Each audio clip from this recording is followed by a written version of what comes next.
Some fathers leave their sons kingdoms, but Ulf the Weaver had only 3 silver coins and a broken promise that tomorrow would be better. After 30 years of Viking raids, he came home to find his wife buried and his boy growing up without him, thin as winter wheat. With winter approaching and nowhere else to turn, Ulf spent his last coins on a rotting cabin deep in the forest. The locals wouldn't go near it. The previous owner had died under strange circumstances, and they whispered about curses, but Ulf needed shelter for his son, and 3 silver pieces was all he had left from a lifetime of war. As they cleaned the neglected cabin, 12-year-old Knut found loose floorboards in the back room. Beneath the rotting wood lay something that would change everything. But would this discovery bring them the peace they sought, or attract dangers far worse than poverty? Before we jump back in, tell us where you're tuning in from, and if this story touches you, make sure you're subscribed, because tomorrow I've saved something extra special for you. The morning mist clung to the pine needles like ghosts of old battles, and Ulf the Weaver stood in the doorway of his new home, watching his son explore their meager kingdom. At 47, Ulf's shoulders still carried the breadth of a warrior, though his dark hair had surrendered to silver at the temples. His hands, scarred from countless sword grips, now trembled slightly in the cold, not from fear, but from the weight of years and the responsibility of raising a boy alone. Knut moved through the forest clearing with the curious grace of youth, his thin frame belying a sharp mind that questioned everything. At 12, he possessed his mother's gentle eyes and his father's stubborn determination, though he'd inherited neither parents' easy acceptance of the world's harshness. Where other boys his age might see only trees and rocks, Knut saw patterns, noticed details, asked questions that made grown men pause and reconsider their assumptions. "Father, look at these markings," Knut called, running his fingers along the cabin's weathered doorframe. "These aren't just scratches from weather. Someone carved symbols here." Ulf joined his son, examining the faint marks worn smooth by decades of mountain storms. His weathered fingers traced the grooves, and something stirred in his memory, fragments of old campfire stories told by graying warriors who claimed to remember the days when kings walked among common men, probably just the previous owners. "A way of marking his territory," Ulf said, though uncertainty colored his voice. Olaf Ironfoot wasn't known for his scholarly pursuits. The cabin itself stood as a testament to neglect and sorrow. Its log walls had darkened to the color of old blood, and several roof planks had warped enough to let in thin streams of morning light. The single main room served as kitchen, dining hall, and gathering place, while a smaller back room provided sleeping quarters for both father and son. A stone hearth dominated one wall, its chimney drawing reasonably well, despite years of disuse. But the structure remained sound, built by someone who understood northern winters and the importance of solid foundations.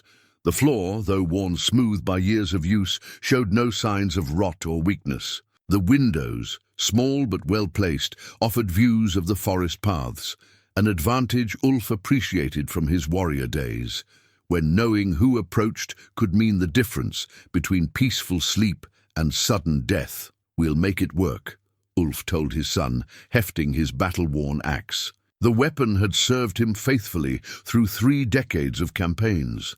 Its steel blade nicked but still sharp, its oak handle worn smooth by his grip. "First, we need firewood. Winter comes early in these mountains, and I won't have you shivering through the cold months."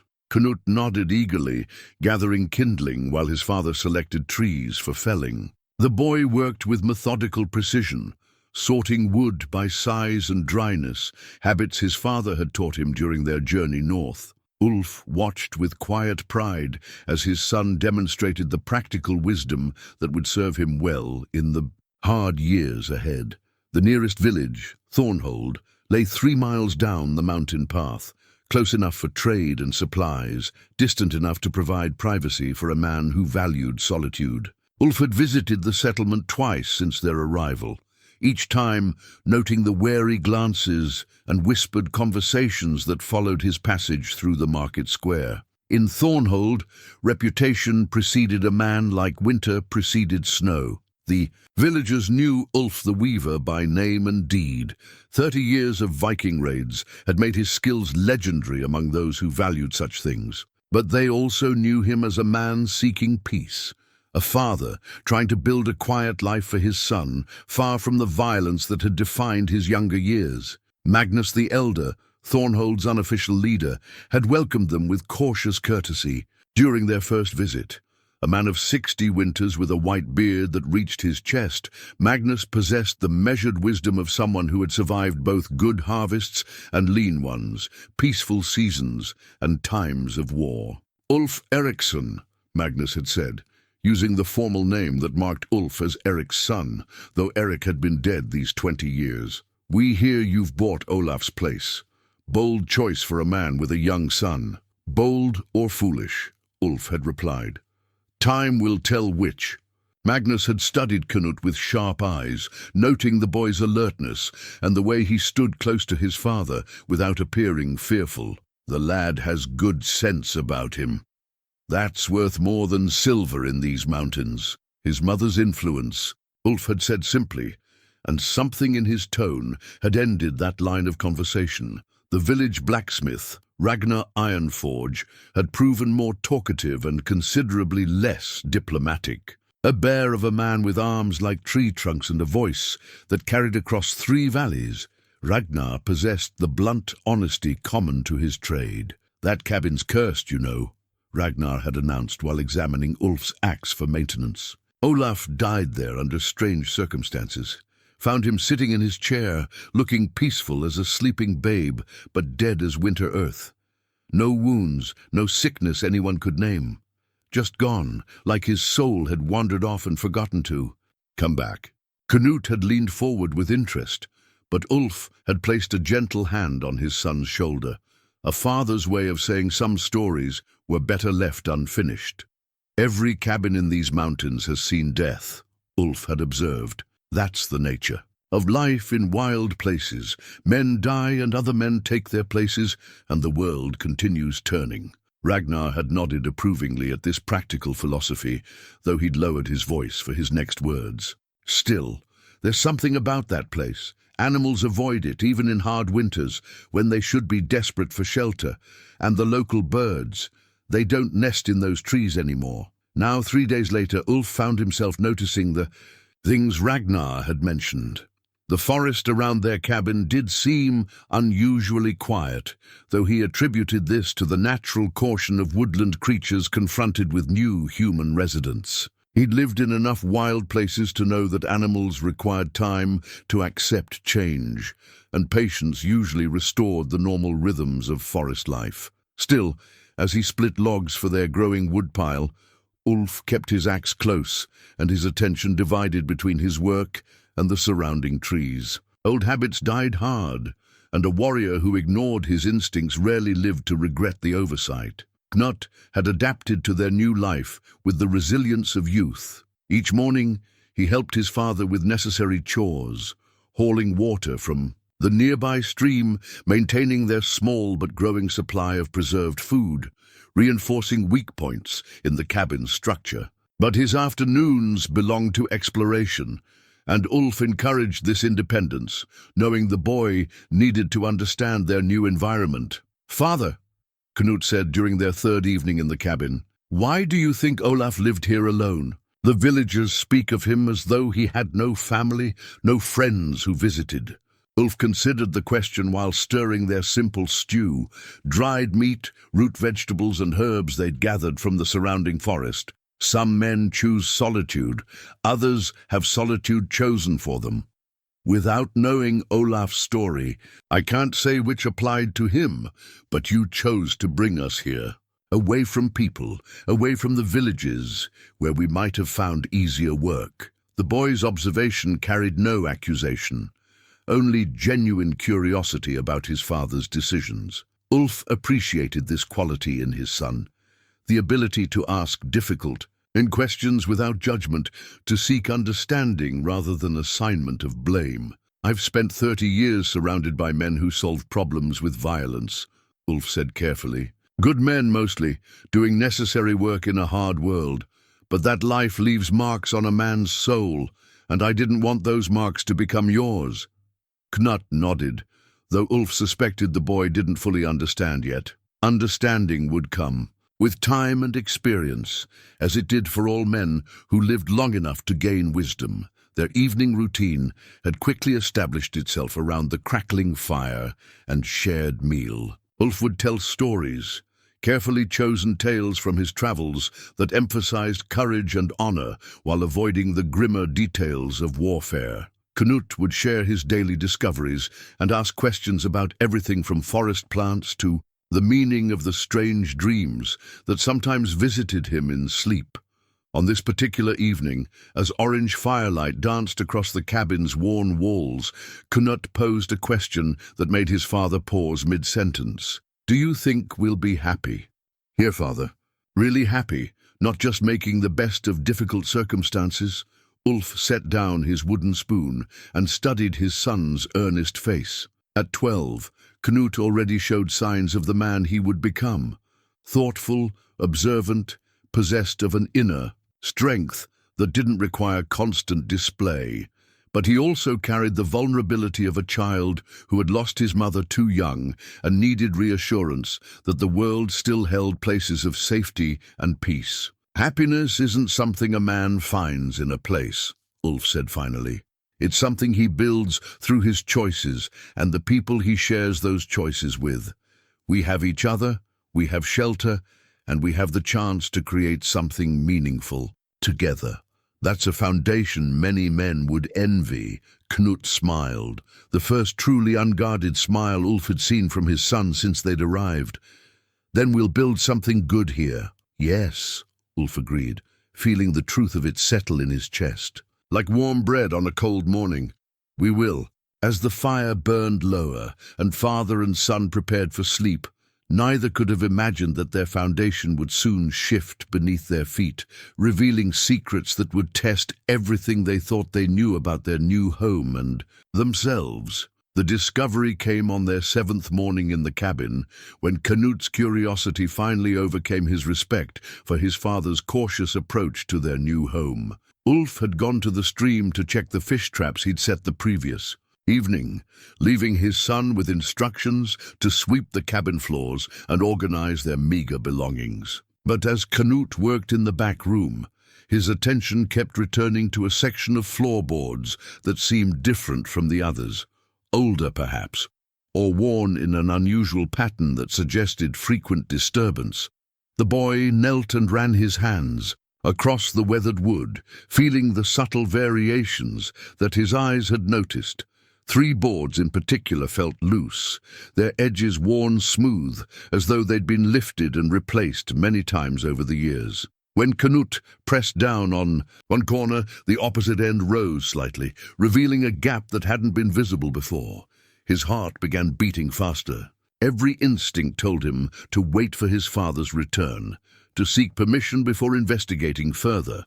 But the mystery called to something deeper than caution, the same curiosity that had driven him to explore every corner of their forest. Clearing, to question every strange marking on the cabin walls. Knut worked his fingers into the gap and lifted. The floorboard came up easily, as though it had been designed for removal. Beneath lay not the expected dirt and stone foundation, but darkness. A hollow space that seemed to extend beyond the reach of morning light, filtering through the cabin's small windows. By the gods, Knut whispered, forgetting his father's teachings. About taking divine names lightly. He lifted the adjacent boards, revealing an opening large enough for a grown man to descend. The edges had been finished with careful craftsmanship, lined with stones that formed a crude but functional stairway leading down into blackness. The air rising from the hidden chamber carried sense of age and mystery, not the mustiness of decay, but the clean dryness of a space sealed away from weather and time. Knut retrieved the oil lamp from their main room and descended carefully into the hidden chamber. The stone steps led down perhaps 8 feet before opening into a rectangular room carved directly from the mountain stone. The walls showed tool marks from careful excavation, and the floor had been leveled and covered with flat stones fitted together with remarkable precision. But it was the chamber's contents that stole Knut's breath and sent his mind reeling. Along the far wall stood wooden chests bound with iron, their surfaces carved with symbols that seemed familiar, though he couldn't place their meaning. Weapons hung from carefully crafted wall mounts, swords, axes, and spears that gleamed despite their obvious age. But most striking of all were the artifacts scattered throughout the room.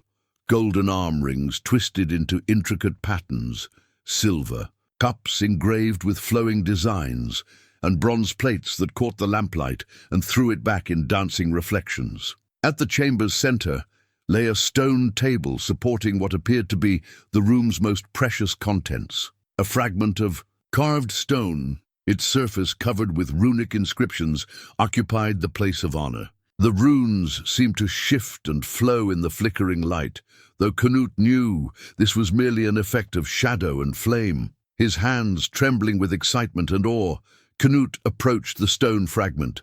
Some of the symbols looked familiar. He'd seen similar markings in his father's few books, remnants of his mother's small collection of written materials. But these runes seemed older, more formal, carrying a weight of importance that made the boy hesitate before touching them. The sound of his father's footsteps on the cabin floor above broke Knut's trance. Reality crashed back. He'd been gone from his assigned tasks for far too long, and Ulf would notice his absence immediately. "Knut," his father's voice called from above. "Where are you, boy?" "Down here, father," Knut replied, his voice cracking with nervous excitement. "You need to see this." The silence that followed lasted long enough for Knut to worry he'd made a terrible mistake. Then came the sound of careful footsteps approaching the hidden opening, followed by his father's sharp intake of breath. "By Thor's hammer," Ulf breathed, lowering himself into the chamber with the fluid grace of a man accustomed to moving through unfamiliar terrain. "What have you found?" Father and son stood together in the lamplight, surrounded by treasures that spoke of ages past and purposes they couldn't yet comprehend. Ulf's warrior training had taught him to assess threats and opportunities quickly, but this discovery defied easy categorization. "The runestone," Ulf said, moving toward the carved fragment with reverent care. "These symbols, I've seen their like in royal halls, marking the belongings of kings and jarls." Knut watched his father examine the artifacts with growing excitement. "Does this mean we're rich, father? Could we sell these things and buy a proper house, maybe even land of our own?" Ulf's expression grew thoughtful, then concerned. He'd lived long enough to understand that sudden wealth often brought sudden danger, especially for men without powerful connections or the means to defend their good fortune. Perhaps," he said carefully, "but riches attract attention, and not all attention is welcome. We need to understand what we found before we decide what to do with it." They spent the morning examining the chamber's contents more thoroughly. The wooden chests contained additional treasures: gold coins bearing the images of long-dead kings, jewelry crafted with techniques that spoke of master artisans, and more weapons than 2 men could hope to use in a lifetime of warfare. But it was the written materials that proved most intriguing. Alongside the runestone fragment, they found scrolls wrapped in oiled leather, their contents protected from moisture and decay. The writings were in Old Norse, using formal language that suggested official documents or religious texts. "Can you read any of it?" Knut asked, watching his father struggle with the ancient script. "Some," Ulf admitted. "Your mother taught me letters, though these are older forms than I'm accustomed to. But I can make out references to King Magnus, Magnus the Just, who ruled these lands 3 generations ago." Knut's eyes widened. Even a boy knew the stories of Magnus the Just, the king who had unified the northern territories and established the trade routes that still brought prosperity to mountain villages like Thornhold. "Why would King Magnus's belongings be hidden beneath our cabin?" Knut asked. Ulf studied the chamber walls, noting details he'd missed during their initial exploration. The craftsmanship spoke of royal sponsorship, work commissioned by someone with both wealth and authority. The hidden entrance had been designed for secrecy, but also for repeated access, suggesting the chamber had served an ongoing purpose rather than simply providing a one-time hiding place. "I don't know," Ulf said. "Finally, but I suspect Olaf Ironfoot knew more about this place than the villagers realized." As they prepared to leave the chamber, both father and son felt the weight of their discovery settling upon them. The treasure represented possibilities they'd never dared imagine. Freedom from poverty, security for their future, perhaps even the chance to build something lasting in these mountains. But Ulf's warrior instincts also recognized danger in their newfound wealth. Men had killed for far less than what lay hidden beneath their humble cabin, and word of such a discovery would spread through the valleys like wildfire. "We tell no one about this," Ulf said as they climbed back into the main cabin. "Not until we understand what it means and what obligations might come with it." Knut nodded solemnly, though excitement still sparkled in his young eyes. "But we can study the artifacts, can't we? Try to learn their history?" "Yes," Ulf agreed. "Knowledge serves us better than ignorance, especially when dealing with mysteries that involve kings and hidden chambers." As they replaced the loose floorboards and resumed their normal activities, neither father nor son noticed the figure watching from the forest edge. A man who'd arrived that morning with questions about new residents and their habits, but who now had far more interesting information to report to his employer. The discovery that would change their lives forever had been made, but the true test of character was yet to come. The next 3 days passed in a blur of whispered conversations and careful exploration. Father and son established a routine of secrecy, normal activities during daylight hours when curious eyes might be watching, followed by evening descents into their hidden treasure chamber once darkness provided cover. With each visit, their understanding of the cache's significance grew. Knut proved surprisingly adept at deciphering the ancient runes, his young mind grasping patterns and connections that had initially eluded his father. Together they pieced together fragments of the chamber's story, references to the king's trust and guardians chosen for loyalty above all else. On the 4th evening, Knut made a discovery that sent chills through both father and son. Hidden within the largest chest, wrapped in silk cloth that had somehow resisted the ravages of time, lay a ceremonial dagger unlike anything they'd seen before. The weapon's blade gleamed with silver inlays that formed runic inscriptions along its fuller, while the pommel bore the carved image of a wolf's head, the royal symbol of King Magnus's house. But it was the dagger's perfect preservation that truly amazed them. Despite its obvious age, the steel showed no signs of rust or decay, as though it had been forged yesterday rather than decades ago. "This isn't just valuable," Ulf said, turning the weapon carefully in the lamplight. "This is a piece of royal regalia. Kings carried such daggers during coronation ceremonies and formal court functions." Knut reached out tentatively to touch the silver inlays, then drew his hand back, as though the metal might burn him. "If this belonged to King Magnus, then everything else down here belonged to the crown as well," Ulf finished, "which raises questions about how it came to be hidden beneath a simple mountain cabin." Their contemplation was interrupted by the sound of horses approaching through the forest. Ulf immediately extinguished the lamp and motioned for silence, his warrior instincts alert to potential danger. Through the cabin's small windows, they could see torchlight moving between the trees. At least 3 riders moving with purpose, rather than casual travel. Father and son climbed quickly from the chamber, replaced the floorboards, and arranged themselves by the main room's hearth as though they'd been spending a quiet evening by the fire. Ulf kept his battle-axe within, Easy reach, though he hoped the visitors came with peaceful intentions. A knock at the door, polite but firm, announced their arrival. "Ulf Eriksson," called a voice from outside. "I am Bjorn the merchant, and I bring greetings from Thornhold village. May we share words by your fire?" Ulf recognized the name.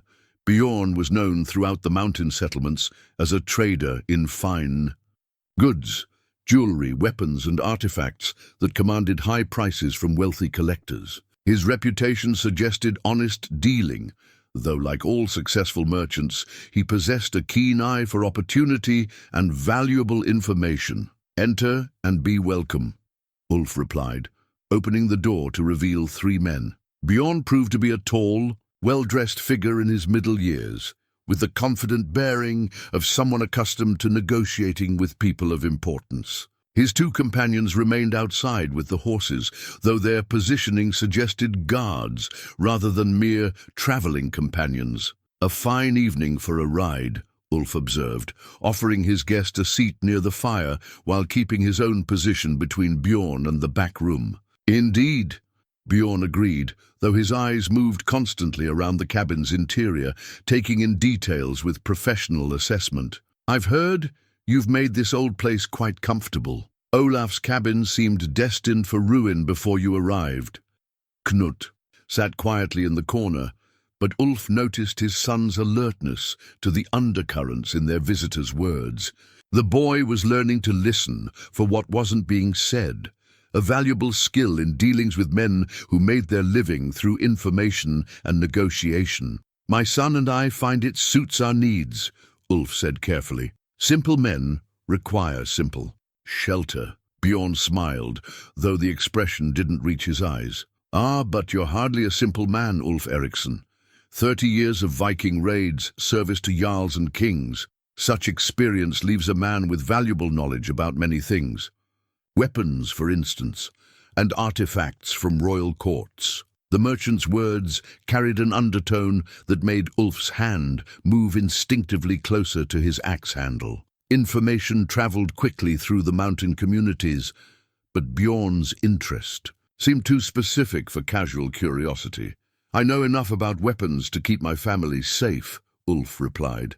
"As for royal artifacts, I suspect mountain cabins offer poor hunting grounds for such treasures." "Perhaps," Bjorn said, his gaze lingering on the back room's doorway, "though I've heard interesting stories about this particular cabin.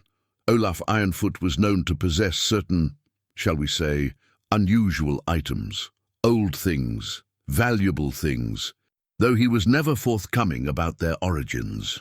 Knut shifted slightly in his corner, and Ulf caught his son's eye with a subtle warning glance. Whatever Bjorn suspected, they couldn't afford to confirm through careless reactions. "Olaf kept his business to himself," Ulf said. "When I bought this place, it contained nothing but dust and memories. Whatever treasures he might have possessed went with him to the grave." Bjorn nodded thoughtfully, though his merchant's instincts clearly weren't satisfied with such simple explanations. "Of course. Still, if you should happen upon any items of historical interest, old weapons, royal medallions, ceremonial pieces, I maintain connections with collectors who pay generous prices for authentic artifacts." The merchant produced a small leather pouch from his coat and extracted several gold coins, letting them catch the firelight as they rested in his palm. "Generous prices indeed, for the right items." Ulf studied the gold, calculating its value against their current needs. The coins represented more wealth than he'd possessed since leaving his warrior days behind, enough to secure their future in these mountains without depending on whatever secrets lay hidden beneath their floorboards. But accepting Bjorn's offer would also mean confirming the merchant's suspicions about the cabin's contents. And once such information became widely known, other visitors would surely follow, visitors who might prove less diplomatic in their approaches. "I appreciate the offer," Ulf said finally, "but as I mentioned, we've found nothing of particular value here. Should circumstances change, however, I'll remember your interest." Bjorn pocketed the coins with a slight smile that suggested he interpreted Ulf's refusal as negotiation rather than genuine denial. Of course, please do remember that timing often affects value in such matters. Items of historical significance can attract unwanted attention if they remain hidden too long. The merchant's words carried a subtle threat that wasn't lost on either father or son. As Bjorn prepared to leave, he paused at the doorway for one final observation. "Curious thing about this old cabin," he said casually. "Olaf lived here for 20 years, yet he never seemed to lack for coin, despite having no visible means of support. Makes a man wonder what resources he might have been drawing upon." After their visitor departed, Ulf and Knut sat in silence for a long time, listening to the night sounds of the forest and processing the implications of Bjorn's visit. "He knows something," Knut said finally. "Maybe not exactly what we found, but he suspects this place holds secrets." Ulf nodded grimly. "And if Bjorn suspects, others will soon follow. We need to decide quickly whether to claim these treasures openly or find some way to protect them from those who would take them by force." The weight of their discovery had suddenly become much heavier, carrying dangers they hadn't fully considered when the chamber's wonders first captured their imagination. 2 mornings after Bjorn's visit, Knut made the discovery that would transform their understanding of the treasure's true significance. While his father reinforced their cabin's defenses, adding sturdy bars to windows and doors that could be secured from within, the boy continued his careful study of the chamber's written materials. The breakthrough came when Knut found a second piece of the carved runestone, this fragment tucked beneath scrolls in the smallest chest. When placed together, the 2 pieces formed most of a circular seal, its surface covered with formal inscriptions that told a story of royal authority and sacred trust. "Father," Knut called urgently from the hidden chamber, "you need to see this." Immediately, Ulf descended to find his son kneeling beside the stone table, the reunited fragments arranged to display their full message. Even with his limited knowledge of formal runic script, Ulf could make out key phrases that made his breath catch in his throat. "Magnus Rex," he read slowly. "King Magnus." And here, his finger traced another line of carved symbols. Something about the royal seal of the Northern Crown. Knut's eyes shone with excitement and growing comprehension. "It's not just a royal seal, Father. Look at these symbols around the edge. They mark this as the Great Seal, the one used for the most important royal decrees. This isn't just valuable, it's historically priceless." The implications struck both father and son simultaneously. They weren't simply dealing with royal treasure, they had discovered artifacts of the highest governmental significance, items whose very existence could affect claims to territory and legitimacy throughout the northern kingdoms. Ulf studied the seal fragments with new respect and mounting concern. If this is authentic, then everything else in this chamber takes on different meaning. We're not just treasure hunters anymore, we're custodians of royal heritage. Their contemplation was interrupted by approaching voices from the forest path. This time, however, the visitors made no attempt at stealth. Through the cabin windows they could see a formal procession, armed riders in fine clothing, banners displaying heraldic symbols, and at their head a figure whose bearing suggested noble birth and considerable authority. "Jarl Erik Bloodaxe," Ulf muttered, recognizing the banner's wolf and raven design. "This visit won't be as polite as Bjorn's." Jarl Erik commanded respect and fear throughout the mountain territories. A distant relative of old royal lines, he ruled his domain with the iron discipline of a military commander and the calculating intelligence of a born politician. His interest in their humble cabin could only mean one thing. Word of the treasure had already reached powerful ears. Father and son quickly secured the chamber and arranged themselves to receive their distinguished visitor. When the knock came, it carried the authority of someone accustomed to immediate obedience. "Ulf Eriksson," called a commanding voice. "I am Jarl Erik, Lord of the Northern Holdings. Open your door in the name of the Crown." Ulf had no choice but to comply, though he kept his axe positioned where he could reach it if negotiations turned hostile. Jarl Erik proved to be a man in his early 40s, tall and powerfully built, with the silver-streaked black hair and piercing blue eyes common to the old royal bloodlines. His expensive furs and well-maintained weapons marked him as someone who combined wealth with personal martial skill. "My lord," Ulf said with appropriate formality, though he didn't bow as deeply as Erik might have expected from a common mountain dweller. "You may dispense with excessive courtesy," Erik said, entering the cabin with the confidence of someone who owned everything he surveyed. "I come on business that affects us both." Two of Erik's guards took positions flanking the door, while their lord examined the cabin's interior with obvious disappointment. Clearly he'd expected to find evidence of wealth more readily apparent. "I understand you've recently acquired this property," Erik continued. "An interesting choice for a retired warrior. Mountain cabins rarely offer the comforts men of your experience typically seek. Simple needs require simple accommodations," Ulf replied, echoing his earlier words to Bjorn, but with less confidence. Jarl Erik's presence commanded honesty in ways the merchants had not. "Indeed, yet I'm told this particular cabin may have offered the previous owner certain advantages that aren't immediately visible to casual observers." Erik's gaze moved meaningfully to the back room, and Ulf realized their secret had progressed far beyond Bjorn's mere suspicions. Someone with real knowledge had spoken to the Jarl, providing information that went beyond speculation. "Olaf Ironfoot lived simply," Ulf said carefully. "If he possessed hidden resources, he took that knowledge with him." Jarl Erik smiled, but the expression held no warmth. "Come now, Ulf Eriksson. You didn't survive 30 years of warfare by being naive about political realities. I know what lies beneath these floorboards, just as I know the historical significance of the items hidden there." Knut shifted nervously in his corner, and Erik's attention immediately focused on the boy with predatory intensity. "Your son has intelligent eyes," the Jarl observed. "Children often notice things their elders miss, don't they, young man?" Before Knut could respond, Ulf stepped protectively between his son and their visitor. "The boy knows nothing beyond what any child learns helping his father with daily chores."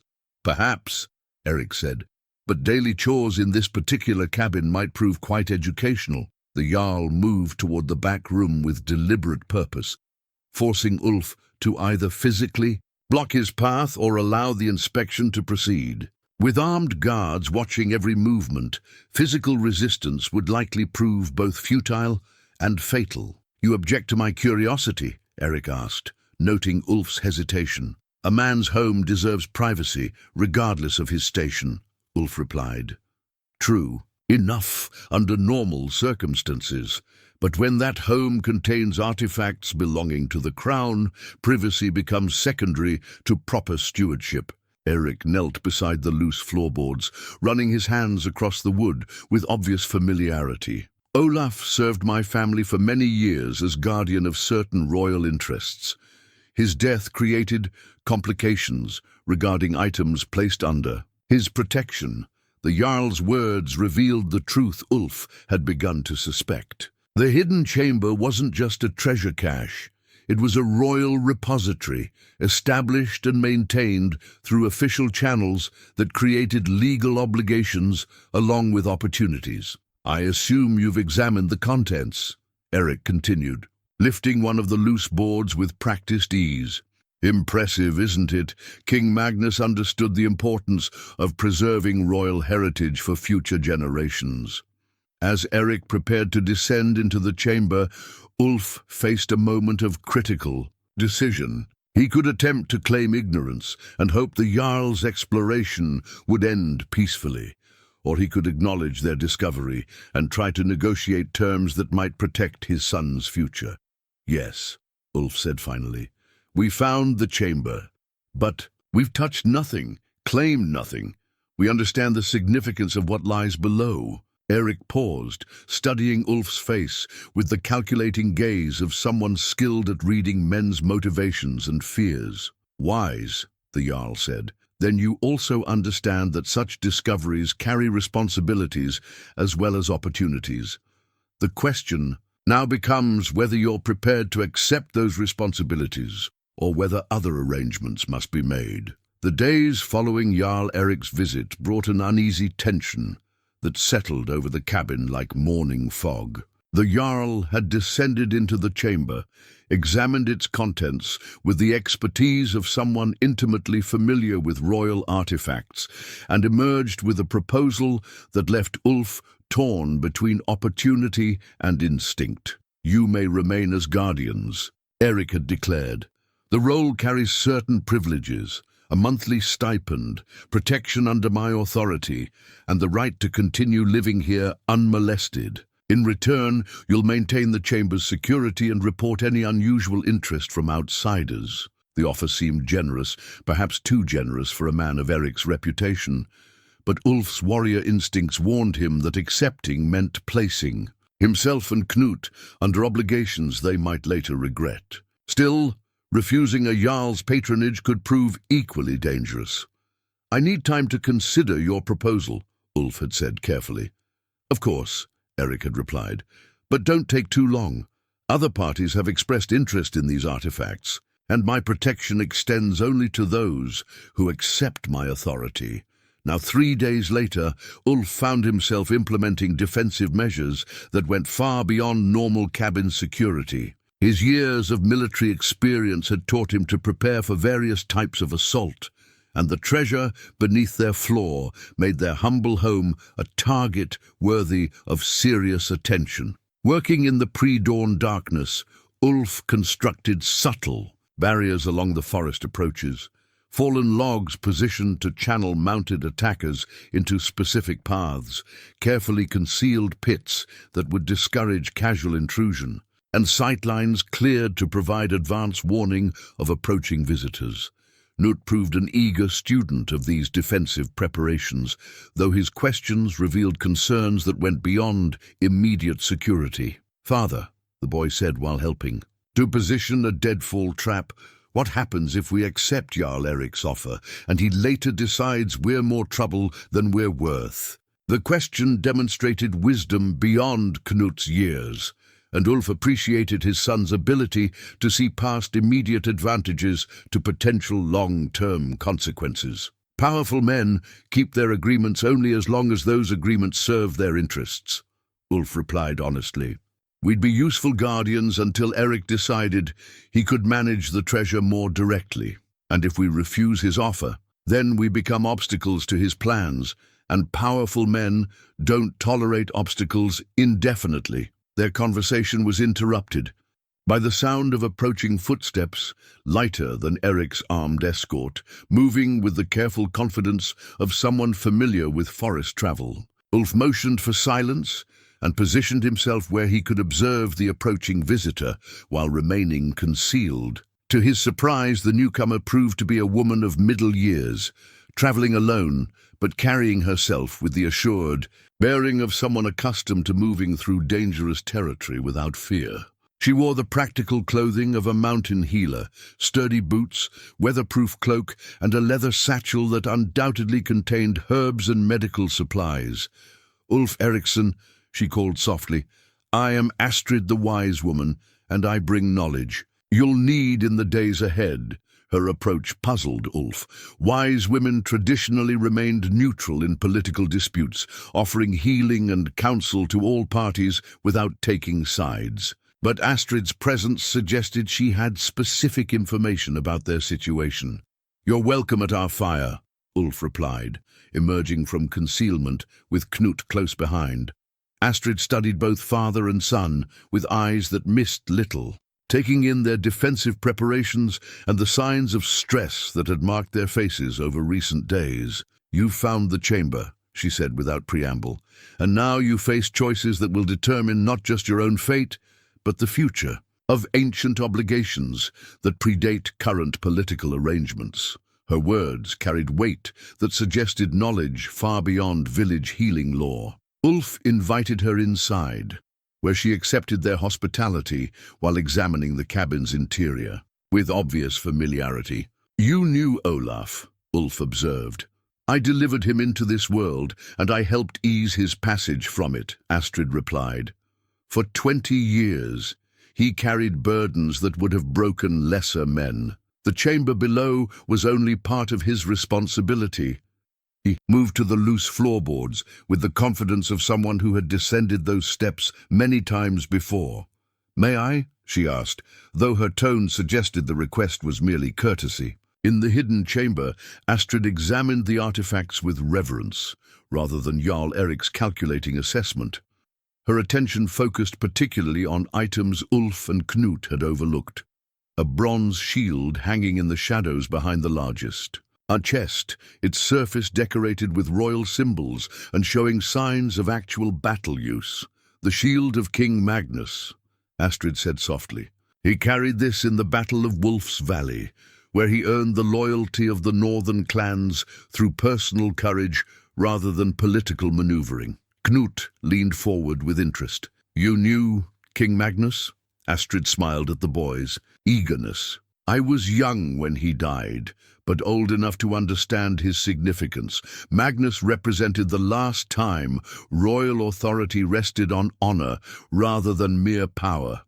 She lifted the shield carefully, revealing its remarkable preservation. Despite obvious age and use, the bronze surface gleamed with polish that spoke of careful maintenance, while the leather grip remained supple and strong. This shield represents more than royal regalia, Astrid continued. It embodies the principles Magnus died defending, the idea that true kingship serves the people rather than simply ruling them. Ulf studied the shield with new understanding. And Jarl Erik wants to claim these artifacts for his own political purposes. Erik sees opportunity where he should see responsibility, Astrid agreed. The chamber's contents weren't hidden to create wealth for ambitious nobles. They were preserved to maintain connection with ideals that current leaders seem determined to abandon. Her words carried implications that troubled Ulf. Accepting Erik's patronage would mean participating in the corruption of Magnus's legacy, while refusing might place his family in mortal danger. What would you counsel? Ulf asked. Astrid set the shield back in its place and turned to face both father and son. I counsel understanding your true heritage before making decisions that cannot be unmade. She reached into her healing satchel and withdrew a small leather pouch, its contents clinking softly with metallic weight. Olaf left instructions, she said, emptying the pouch to reveal a collection of silver rings, each bearing symbols that matched those found throughout the chamber. These belong to your wife, Ulf Eriksson. She wore them as tokens of her birthright, though she never spoke of their significance. Ulf's breath caught as he recognized jewelry he'd seen his beloved wife wear during their brief years together. But the symbols carved into the silver carried meanings he'd never understood until now. Ingrid was descended from King Magnus's household, Astrid continued. Not directly royal, but carrying bloodline obligations that passed to her son upon her death. Knut stared at the rings with wonder and growing comprehension. I have royal heritage? You have royal responsibility, Astrid corrected gently. The chamber's contents weren't simply hidden. They were entrusted to guardians who would preserve them until legitimate heirs could reclaim Magnus's legacy. The revelation transformed everything they thought they understood about their discovery and their situation. The weight of Astrid's revelation settled upon the cabin like winter's first snowfall, transforming familiar surroundings into something entirely new and far more significant. As night fell, father, son, and wise woman gathered around the hearth to explore the implications of Knut's heritage and the responsibilities it carried. Your mother knew, Astrid said gently, watching Knut examine his mother's rings in the firelight. Ingrid understood her bloodline's obligations, but she also understood the dangers of claiming royal connection in times when such claims invited violence rather than respect. Ulf found his memories of his wife taking on new dimensions. Ingrid's quiet dignity, her instinctive knowledge of court etiquette, her ability to speak with authority about matters of governance, Traits he'd attributed to natural intelligence now revealed themselves as evidence of noble upbringing. "She never told me," Ulf said, though without accusation. "Even when she was dying, she spoke only of keeping you safe, Knut, never about heritage or obligations. She chose love over duty," Astrid replied. "A difficult decision that preserved her son's life, but left certain responsibilities unfulfilled." Knut set down the rings and looked directly at the wise woman. "What obligations? What am I supposed to do with this knowledge?" Astrid rose and moved to the cabin's window, peering out into the darkness where torchlight flickered between distant trees, evidence that their property remained under observation by unknown watchers. "The chamber below contains more than royal treasure," she said. "It holds the crown of Magnus, the actual coronation crown of the last legitimate king these lands have known." Both Ulf and Knut drew sharp breaths. They had discovered many valuable artifacts, but nothing that clearly identified itself as the legendary crown that had blessed the rule of King Magnus the Just. "We didn't find any crown," Knut said, "because you haven't found everything yet." Astrid smiled. Olaf was thorough in his concealment methods. "The crown lies in a secondary chamber, accessible only to those who understand the proper sequence for opening the deeper seals." She returned to the fire and began sketching symbols. In the hearth's ash, her movements precise and confident. "These runes, when pressed in the correct order, will reveal the final repository. But opening it carries consequences that cannot be undone. Once the crown is exposed, its presence will be felt by everyone with legitimate claim to sense royal artifacts." Ulf studied the symbols with growing unease. "And who has such claims?" "Jarl Erik, through his distant royal bloodlines.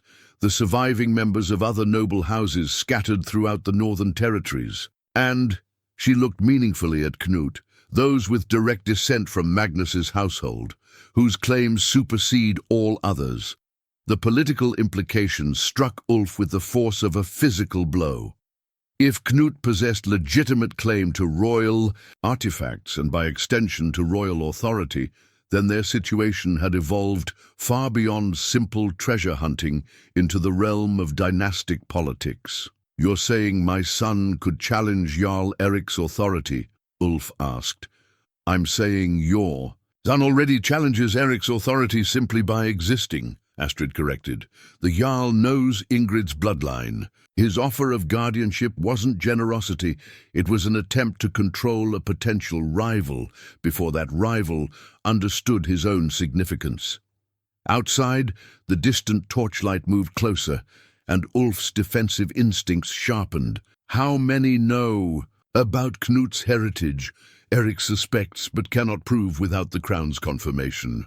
Bjorn the merchant serves several masters and reports to all of them. And there are others, nobles from distant territories, who maintain networks of informants throughout the mountain regions." As if summoned by their conversation, the sound of multiple horses approached through the forest. But this time, the riders made no pretense of peaceful visitation. Hoofbeats came fast and hard, accompanied by the clash of weapons and harsh voices calling orders in the darkness. "Erik grows impatient," Astrid observed calmly. "He's decided negotiation takes too long." Ulf moved immediately to secure the cabin's defenses, barring the door and shuttering the windows, while Knut gathered their essential belongings. But Astrid remained seated by the fire, her composure suggesting either exceptional courage or knowledge of something the others had missed. "There's another way," she said, as armed figures began surrounding their home. "The crown chamber connects to an escape passage that leads deep into the mountain. Olaf used it during the dangerous years when various claimants fought over Magnus's succession." "You want us to flee?" Ulf asked. "I want you to survive long enough to understand your full options," Astrid replied. "The crown must be retrieved tonight, before Erik's forces can claim it through conquest rather than legitimacy." Torchlight blazed outside their windows as Jarl Erik's voice rang out with unmistakable authority. "Ulf Eriksson, I withdraw my previous Offer, open your door, and surrender the chamber's contents, and I guarantee safe passage for you and your family. Continue this resistance, and I cannot promise such restraint." The Jarl's words carried the weight of final ultimatum. Ulf could hear his men positioning themselves around the cabin's perimeter, cutting off obvious escape routes and preparing for assault if their demand went unanswered. "The choice is yours," Astrid said softly. "Surrender the treasure and accept Eric's version of justice, or claim your son's birthright and face the consequences of legitimate resistance." Knut moved to his father's side, his young face set with determination that reflected both his mother's nobility and his father's warrior courage. "I want to see the crown," the boy said simply. "I want to understand what my mother died protecting." Ulf felt pride and terror war in his chest. His son was choosing the path of honor and danger over safety and submission, a choice that would define not just their immediate survival, but the kind of men they would prove themselves to be. "Then we go down," Ulf decided, "but we go prepared for whatever we find there." As Eric's men began testing the cabin's defenses, the three descended into the hidden chamber where ancient secrets waited to reshape the destiny of everyone involved in their unfolding drama. The torchlight above grew brighter, and the voices more urgent, but below, in the stone silence of King Magnus's repository, father and son prepared to claim a heritage that would either save them or destroy them both. The crown of the last just king awaited, and with it the power to challenge the established order of the northern territories, if they possessed the courage to accept such a dangerous gift. In the chamber's flickering lamplight, Astrid guided Knut's fingers to a sequence of runic symbols carved into what had appeared to be solid stone. As the boy pressed each symbol in the order she indicated, ancient mechanisms groaned to life beneath their feet, and a section of the chamber's floor began to descend, revealing stone steps that led deeper into the mountain's heart. "The royal sanctuary," Astrid whispered, "built by Magnus himself as the ultimate protection for the crown and the most sacred artifacts of his reign." They descended carefully, leaving the sounds of Eric's assault on the cabin above them. The passage led through natural rock formations that had been skillfully modified to create a hidden route, its walls bearing carved reliefs that depicted the history of Magnus's reign in stunning artistic detail. But it was the chamber at the passage's end that stole their breath and transformed their understanding of everything they'd discovered. The circular room had been carved from living rock, with masterful precision, its walls lined with alcoves containing artifacts that made their previous finds seem modest by comparison. Golden ceremonial armor gleamed in wall-mounted holders, while weapons of legendary craftsmanship lay displayed on carved pedestals. At the chamber's center stood a simple stone altar, and upon it rested a leather map case bearing the royal seal of King Magnus. But beside the case lay an object that immediately commanded their attention, a crown of such elegant simplicity that it seemed to embody the ideals of the king who had worn it. The crown of Magnus bore none of the excessive ornamentation common to royal regalia. Instead, its golden band supported a circle of carefully chosen gems, each selected not for size or ostentation, but for the symbolic meaning it carried. Sapphires represented justice, emeralds embodied wisdom, and at the crown's front, a single ruby spoke of the courage required to rule with honor rather than mere power. "By the gods," Ulf breathed. "It's exactly as the old songs described." But Knut's attention had been captured by the map case, its leather surface bearing inscriptions that seemed to call to something in his blood. As he lifted the case with trembling hands, Astrid nodded approvingly. "Open it," she urged. "See what your heritage truly encompasses." The map inside revealed a revelation that recontextualized everything they thought they understood about their discovery. The carefully drawn parchment showed not just their mountain region, but territories extending far beyond the northern holdings, a network of hidden repositories, safe houses, and loyal communities that had preserved Magnus's legacy across 3 generations of political chaos. This is why Olaf lived as he did, Astrid explained as they studied the map's intricate details. He wasn't just guarding one cache of royal treasure.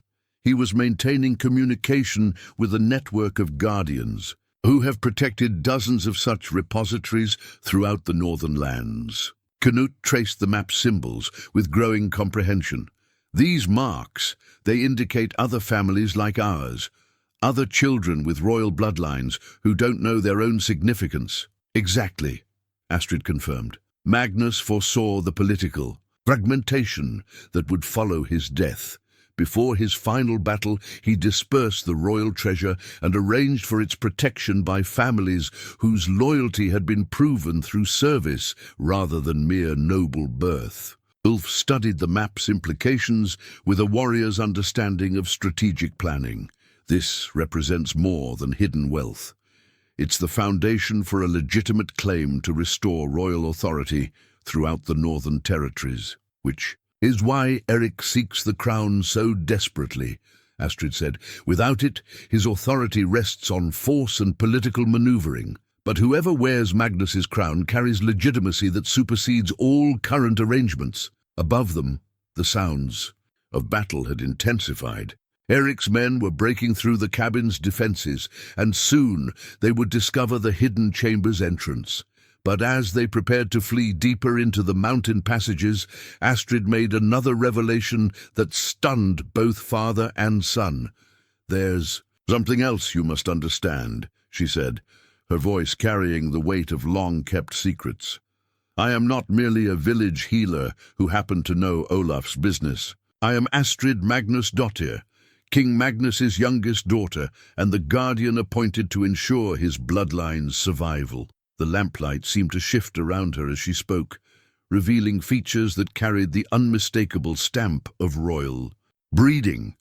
Her simple healer's clothing couldn't conceal the bearing of someone born to authority, and her knowledge of court protocols suddenly made perfect sense. "You're Knut's great-aunt," Ulf said, understanding flooding through him. "Through his mother's line, yes," Astrid confirmed. "Ingrid was my brother's granddaughter, though she never knew the full extent of her heritage. I've watched over both of you since her death, waiting for the day when circumstances would require revealing these truths." Knut stared at his newly discovered relative with wonder and growing confidence. "Then I really do have the right to claim these artifacts?" "You have the right and the responsibility," Astrid corrected. "But more importantly, you have the bloodline strength to bear the crown's weight without being corrupted by its power." As if responding to her words, the crown seemed to pulse with inner light. When Knut reached out tentatively to touch its surface, the gems flared briefly with colors that matched their symbolic meanings: blue for justice, green for wisdom, red for courage. "The crown recognizes its rightful heir," Astrid said with satisfaction. "Even Erik will be unable to dispute such clear acceptance." But their moment of revelation was interrupted by the sound of armed men discovering the chamber above. Torchlight began filtering down through the passage they'd used to reach the sanctuary, and Erik's voice echoed off the stone walls with frustrated authority. "Search everything. They cannot have simply vanished." "Time to leave," Astrid said, lifting the crown and placing it carefully in a leather satchel. "The mountain passages connect to a network that extends for miles. We can reach loyal communities that will shelter us while we decide how to use this knowledge." As they gathered the most portable and significant artifacts, the crown, the map, Ingrid's rings, and several items that clearly belonged to the royal regalia, Knut asked the question that had been forming in his mind since Astrid's revelation. "If you're King Magnus's daughter, doesn't that make you the rightful ruler instead of me?" Astrid smiled with the warmth of family affection mixed with royal dignity. "I am old, and I chose the path of preservation over the path of rulership. Long ago, the crown passes to the next generation, as Magnus intended. But I will serve as your advisor and protector until you're ready to claim your full inheritance. Behind them, Eric's men had found the passage entrance and were beginning their descent. The Jarl's voice carried clearly through the stone corridors, promising rewards for the capture of the fleeing thieves and pretenders. "This way," Astrid said, leading them toward a concealed opening that connected to the mountain's natural cave system. "From here, we can travel unseen to communities that remember their true loyalty." As they entered the escape passage, Knut looked back one final time at the chamber that had revealed his destiny. The royal sanctuary would remain, waiting for the day when legitimate authority could return to claim it openly. But for now, the crown of King Magnus traveled with its rightful heir into the darkness of exile and the uncertainty of rebellion. The boy who had discovered loose floorboards, out of simple curiosity, had become the focal point of a struggle that would reshape the political landscape of the Northern Territories, if he proved strong enough to bear the weight of such dangerous honor. 3 days of travel through the mountain's hidden passages brought them to a settlement that existed on no official maps. Ravenshollow, a community of perhaps 200 souls who had maintained their loyalty to Magnus's memory across generations of political upheaval. Built in a natural valley concealed by towering peaks, the village represented everything the old king had valued: honest labor, mutual support, and governance based on consensus rather than force. The village elder, Thorin Oathkeeper, greeted their arrival with the reverence due to royal blood mixed with the practical concern of a leader facing dangerous times. A grizzled veteran of Magnus's personal guard, Thorin bore scars that spoke of battles fought in service to ideals rather than mere ambition. "Princess Astrid," he said formally, though warmth colored his respectful tone, "we received your message. Through the old networks, the young prince is welcome among those who remember true loyalty." Knut shifted uncomfortably at being addressed as prince, but Ulf noted how naturally his son accepted the responsibilities that came with such recognition. Over their journey through the mountain passages, the boy had begun displaying qualities that suggested royal training, listening carefully to all perspectives before making decisions, showing concern for the welfare of others, and demonstrating the kind of courage that inspired rather than intimidated. "The situation grows desperate," Thorin continued as he led them to the village's council hall. "Eric's forces have occupied your cabin and are systematically searching the mountain territories for any trace of royal artifacts. He's also sent messengers to other Jarls, claiming you've stolen items belonging to the crown."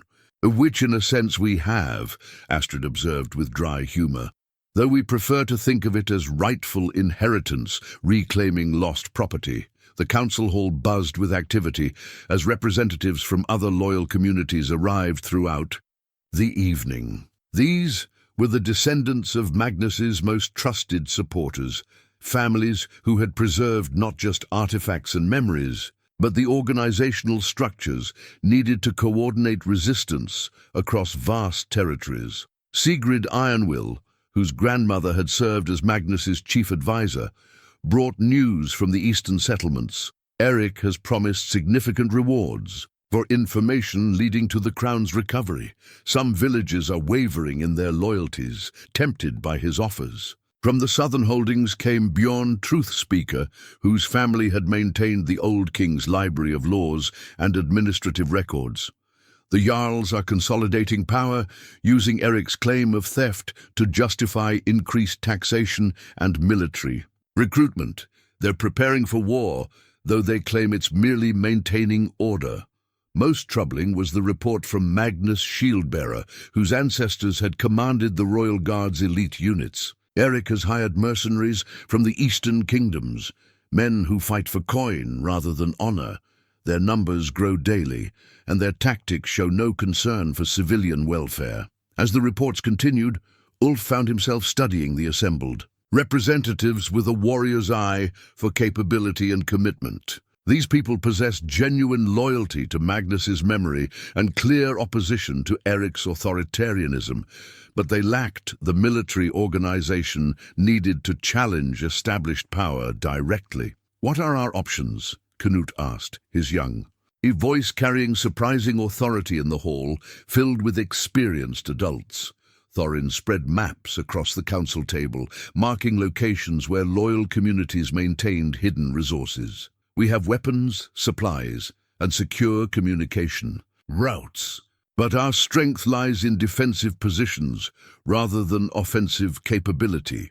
Eric commands professional soldiers and has access to the resources of multiple Jarl holdings," Magnus Shieldbearer added grimly. "Direct confrontation would be suicide." For scattered village militias, Astrid studied the assembled leaders with royal composure, then addressed the strategic reality they faced. "We don't need to defeat Eric's entire force through conventional battle. We need to demonstrate the crown's legitimacy in a way that undermines his political support."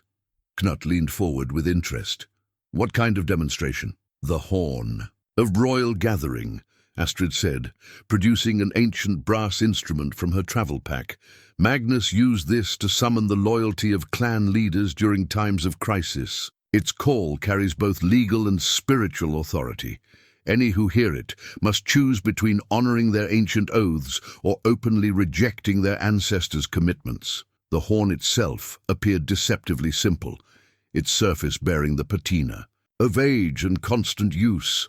But when Astrid lifted it to demonstrate its remarkable resonance, the sound that emerged seemed to carry across not just physical distance, but through time itself, a call that awakened memories of honor and service that modern politics had obscured.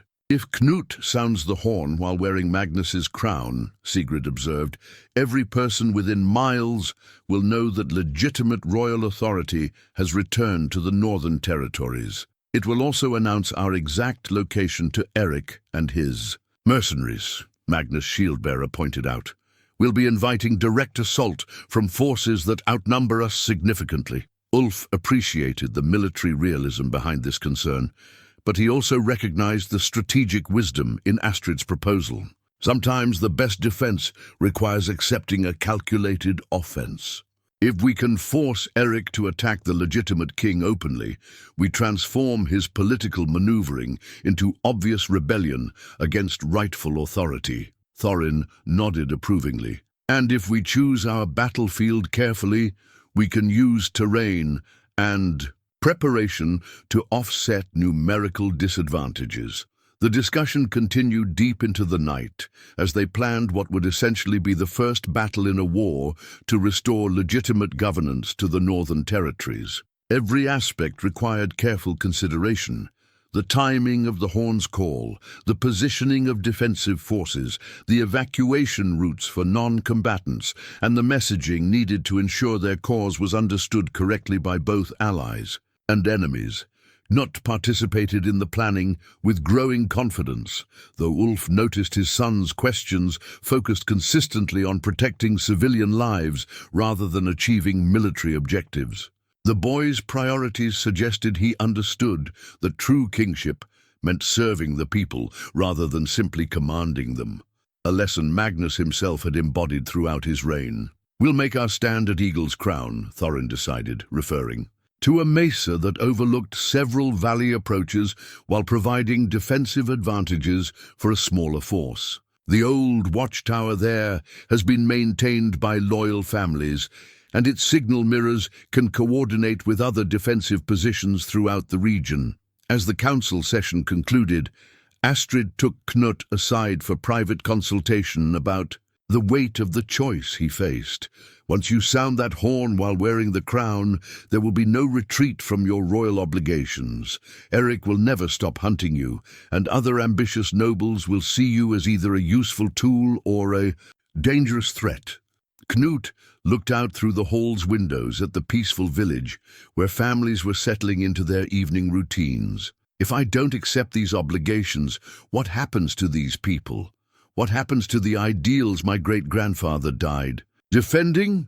Erik consolidates power, the Jarls divide the territories among themselves, and the common people accept whatever governance their lords choose to impose. Astrid replied honestly. Then I don't really have a choice, do I? Knut said, with a maturity that would have impressed his mother.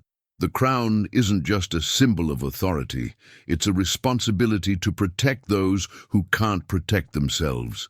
Ulf felt profound pride in his son's reasoning, mixed with paternal fear for the dangers such noble thinking would inevitably attract. But watching Knut examine the horn of royal gathering with reverent determination, he understood that some choices transcended personal safety and family concerns. The boy who had found loose floorboards was transforming into a young man who understood that true wealth lay not in hidden treasure, but in the courage to use that treasure in service to something greater than individual gain. Tomorrow they would sound the ancient call to loyalty and see whether the northern territories still possessed enough honor to recognize legitimate authority when it finally returned to claim its rightful place. The outcome would determine not just their personal survival, but the future of governance based on justice rather than mere power. As Ravenshollow settled into uneasy sleep, 3 generations of royal blood prepared for a battle that would echo through the mountain territories for generations to come, assuming any of them survived the confrontation they were about to invite. Dawn came to Eagle's Crown with the clarity that preceded either triumph or disaster. The ancient watchtower stood silhouetted against the morning sky, its stone walls bearing the scars of centuries, but still commanding the valley approaches with strategic authority. From its height, defenders could observe movement across miles of mountain terrain, while remaining concealed from casual observation. Ulf positioned himself at the tower's base, his battle-worn axe gleaming with fresh sharpening as he supervised the final defensive preparations. The loyal fighters who had answered their call numbered fewer than 50, village men and women whose courage exceeded their military training, led by veterans like Thorin and Magnus, who remembered professional warfare from their service to the old king. "They come," called Sigrid from her position at the tower's summit, where she maintained watch with the far-seeing eyes of a born scout. Erik's banners, perhaps 3 miles distant, more men than we expected, at least twice our number and mounted for rapid assault. Knut stood beside the ancient signal mirrors, the crown of Magnus resting on his young head with surprising natural authority. The boy had insisted on wearing the crown throughout their preparations, claiming he needed to feel its weight before the moment of ultimate testing arrived. Now, seeing his son transformed by royal regalia into something approaching the legendary kings of old songs, Ulf understood the wisdom behind that decision. "Remember," Astrid said, taking her position beside the horn of royal gathering, "the sound must carry clearly across the valleys. Every community within 10 miles needs to hear the call and understand its meaning." The approaching army made no attempt at concealment. Erik's banners flew proudly in the morning breeze, the wolf and raven of his house supplemented by the various symbols of allied jarls who had joined his expedition. But most ominously, they also carried the red pennants of mercenary companies, indicating that Erik had indeed hired professional soldiers whose loyalty extended only as far as their payment. "Professional assessment?" Thorin asked, noting Ulf's careful study of the approaching force. "Dangerous, but overconfident," Ulf replied. "Erik's bringing enough force to overwhelm any normal resistance, but he's not accounting for the defensive advantages of our position or the motivation of people fighting for legitimate authority." As the enemy force drew closer, individual details became visible through the clear mountain air. Erik himself rode at the column's head, his expensive armor catching sunlight as he surveyed the tower's defensive preparations. Even at distance, his bearing suggested a man certain of victory and contemptuous of any resistance his enemies might offer. "Now?" Knut asked, lifting the horn of royal gathering with steady hands, despite his obvious nervousness. "Not yet," Astrid counseled. Let them commit to their approach. The horn's call will have greater impact when they're close enough to see the crown's legitimacy with their own eyes. The waiting stretched taut as bowstring tension, while Eric's force deployed for assault. The Jarl clearly intended to end resistance quickly through overwhelming application of force, a strategy that might have succeeded against normal mountain rebels, but failed to account for the symbolic power of legitimate royal authority. When Eric's riders reached the base of Eagle's Crown and began their coordinated assault up the winding approach, Astrid finally nodded to her great-nephew. "Sound the call, your majesty. Let the mountains remember their true king." Knut lifted the horn of royal gathering and blew with all the strength his young lungs could muster. The sound that emerged transcended mere brass and breath. It carried the accumulated authority of 3 generations of royal blood, the legitimacy of ancient oaths, and the power to awaken loyalties that political maneuvering had temporarily obscured. The horn's call echoed across the valleys with supernatural clarity, reaching communities miles distant and penetrating the consciousness of everyone who heard it. Birds fell silent, horses pranced nervously, and men who had forgotten their ancestors' commitments suddenly remembered oaths that transcended immediate convenience. Eric's assault faltered as the horn's meaning registered throughout his force. Mercenaries continued their attack with professional detachment, but soldiers with northern heritage found themselves questioning the legitimacy of their current allegiance. Some stopped entirely, staring up at the tower where authentic royal regalia proclaimed the return of rightful authority. In the deepest chamber of the hidden repository, where the most sacred artifacts had waited through decades of exile, the sword of King Magnus began to glow with inner fire. The legendary blade, forged by master smiths and blessed by ancient traditions, responded to its rightful heir's call with power that had slept since the old king's death. The sword's awakening sent ripples of recognition through everyone present, a confirmation that the crown's acceptance of Knut was neither political convenience nor desperate pretense, but authentic acknowledgement of legitimate royal blood. "By the gods!" Eric shouted from below, his voice carrying clearly in the sudden stillness. "The boy carries Magnus's own blade. How is this possible?" But his moment of doubt passed quickly, replaced by the calculating pragmatism of a man who had committed too completely to retreat. "No matter. Royal blood or common thief, he dies today, and the crown passes to those strong enough to wear it." The assault resumed with renewed fury. The battle for Eagle's Crown erupted, with the fury of generations of suppressed conflict finally brought to open warfare. Eric's mercenaries, untroubled by questions of legitimacy, pressed their assault with professional ruthlessness, while his northern soldiers struggled with divided loyalties that the horn's call had awakened. Ulf fought with the deadly precision of 30 years' experience, his battle-axe carving paths through enemy ranks while he protected the approaches to his son's position. But it was Knut himself who proved the day's greatest surprise, the sword of King Magnus moving in his hands with inherited skill that transcended his years and training. "The banner!" Thorin shouted over the clash of weapons, pointing to where. Sigrid fought to unfurl the royal banner of Magnus from the tower's highest point. The ancient standard, preserved through decades of exile, blazed with colors that seemed to burn brighter in the mountain sunlight. As the banner caught the wind and displayed its full royal regalia, something remarkable happened throughout the surrounding valleys.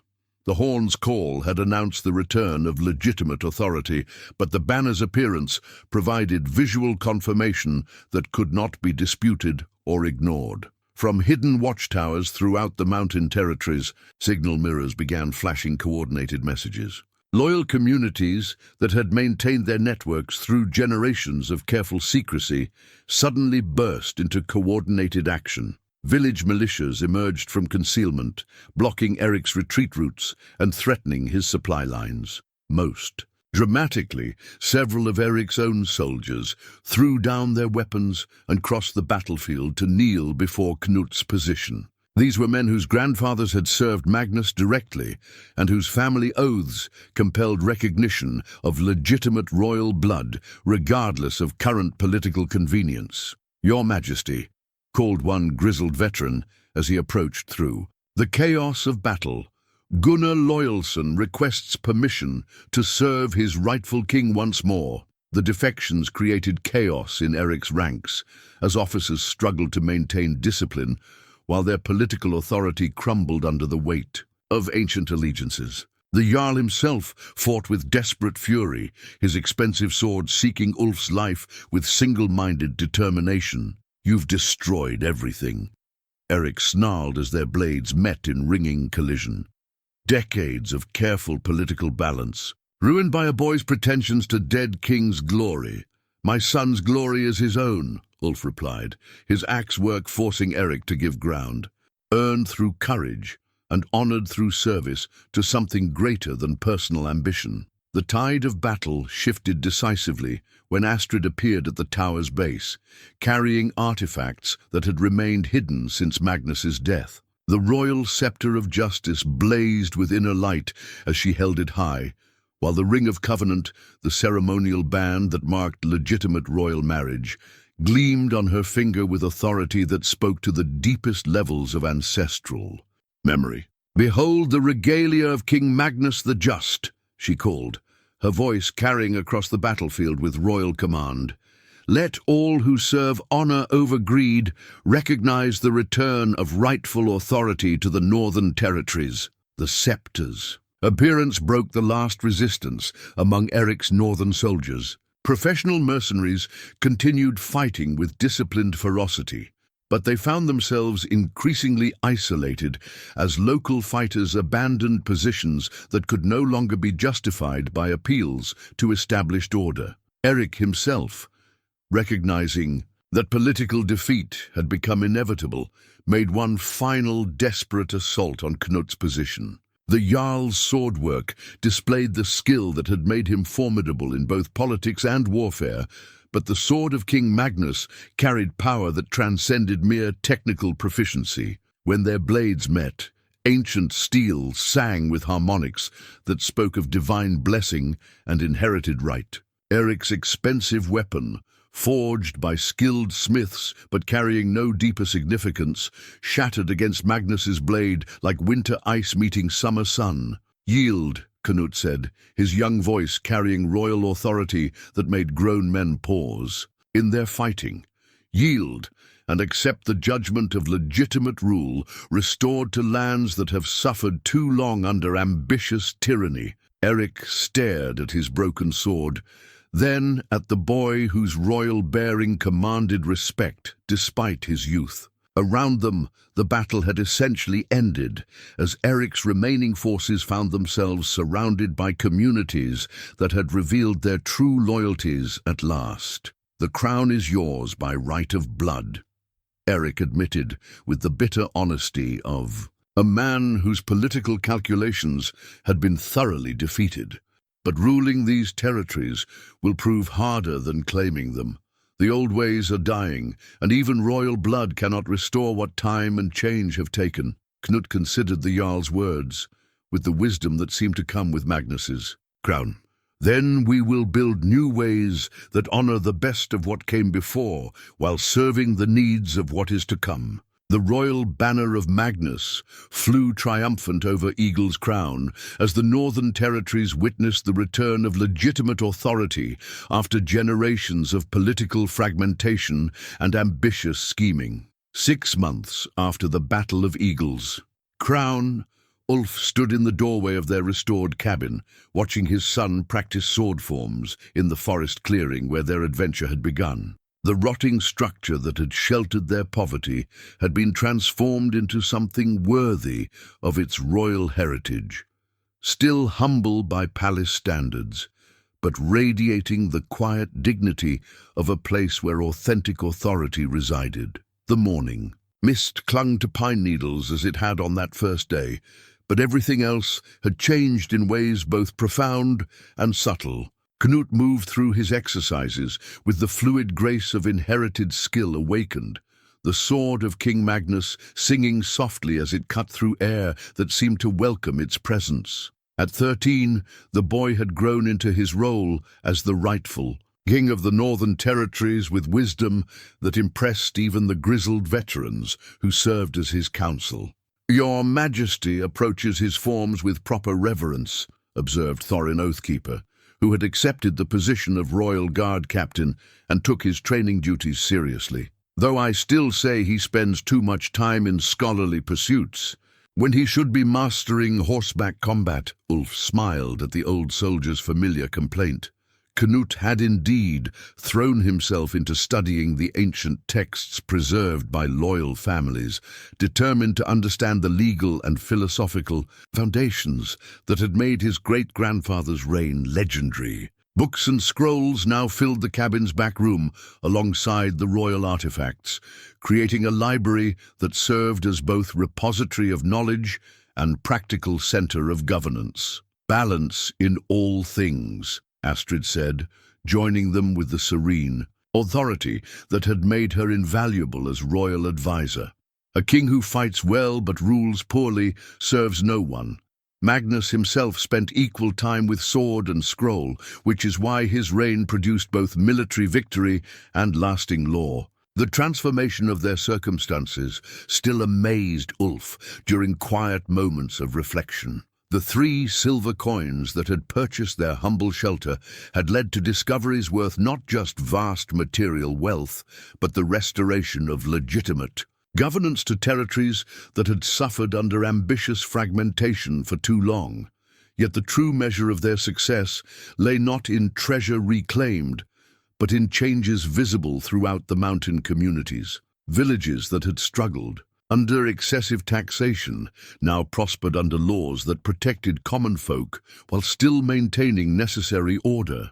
Trade routes that had been disrupted by competing jurisdictions flowed smoothly under unified royal authority that commanded respect rather than demanding mere obedience. "The morning reports," Sigrid announced, approaching with the leather portfolio that contained correspondence from throughout the realm.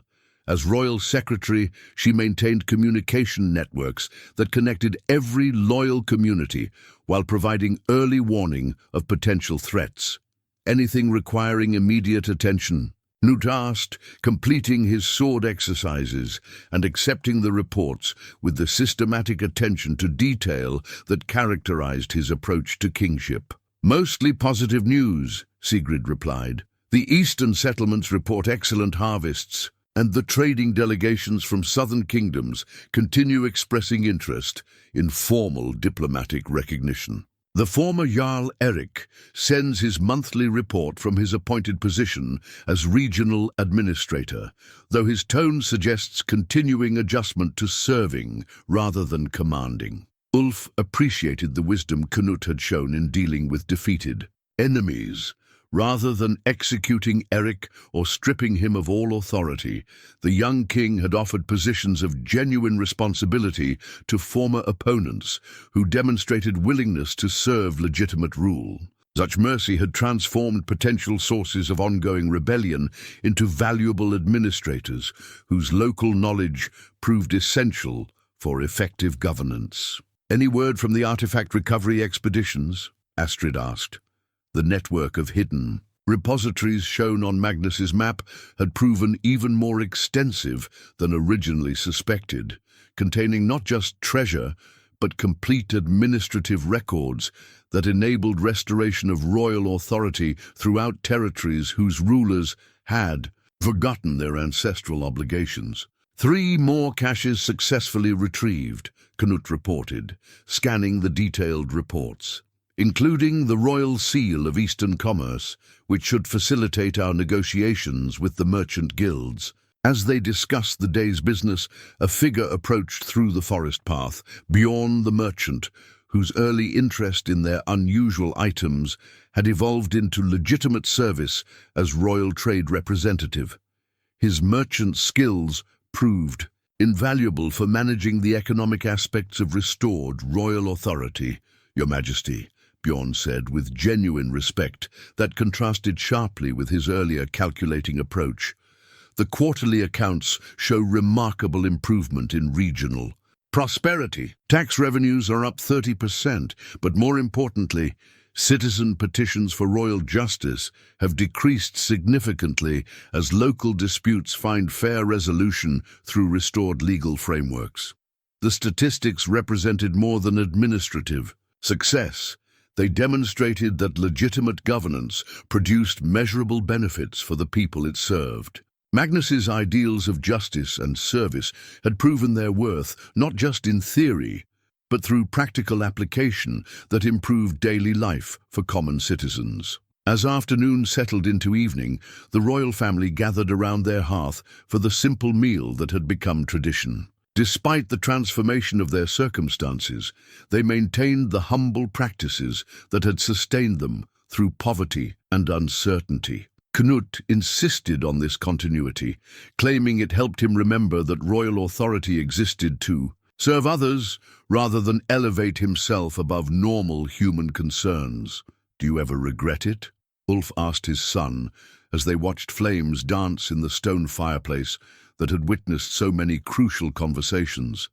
"The simple life we might have lived if you'd never found those loose floorboards?" Knut considered the question with characteristic thoughtfulness, his gaze moving to the family crest ring that Astrid had commissioned to celebrate the restoration of their royal line. The simple band bore symbols representing their journey from poverty to legitimate authority, while emphasizing continuity with the values that had sustained them throughout their trials. "Every choice carries the weight of roads not taken," Knut said finally. "But I've learned that true wealth lies not in what a man possesses, but in what he chooses to do with whatever gifts life provides." Outside, the mountain wind carried the sounds of a prosperous realm settling into peaceful sleep under the protection of just governance. The boy who had discovered his heritage beneath rotting floorboards had become a king worthy of the crown he wore, while his father had found that the greatest treasure was watching his son grow into a man of honor and wisdom. Some fathers leave their sons' kingdoms, but Ulf had given his son something more valuable, the understanding that authentic wealth comes from serving something greater than oneself.